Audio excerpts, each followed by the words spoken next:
Leading local this evening, trying to define when life begins. There is a House bill that, if passed, proposes amendments to the state's legal code regarding definition of a human being and person. Those terms relate to unborn children. KX News' Megan Topping tells us about the bill.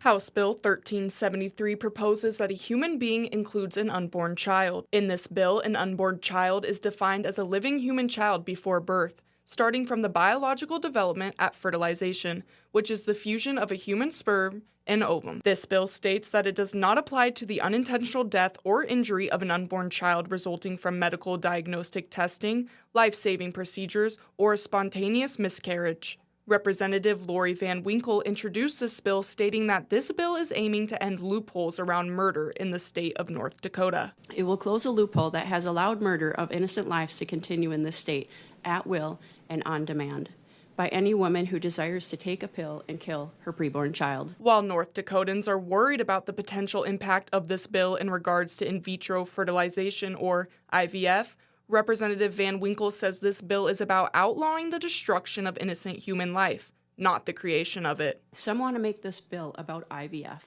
but nothing in the bill even mentions IVF.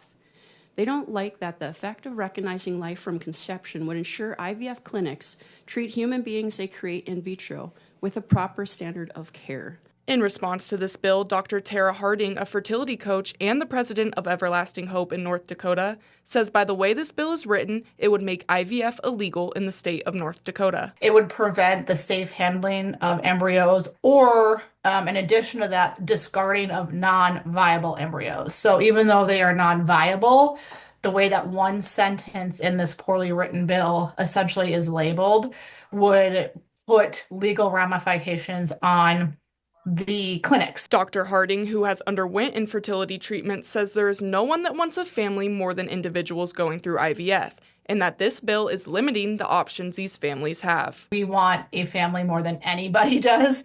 We've been through more mentally, emotionally, physically, financially than anybody has who wants to start a family, and it just adds a barrier to healthcare access. It prevents healthcare access to healthcare in North Dakota, and it also adds even more financial liability for that family. In Minot, for KX News, I'm Megan Topping.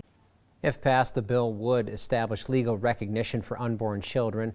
Right now, the bill is currently in the hands of the House Human Services Committee awaiting a recommendation.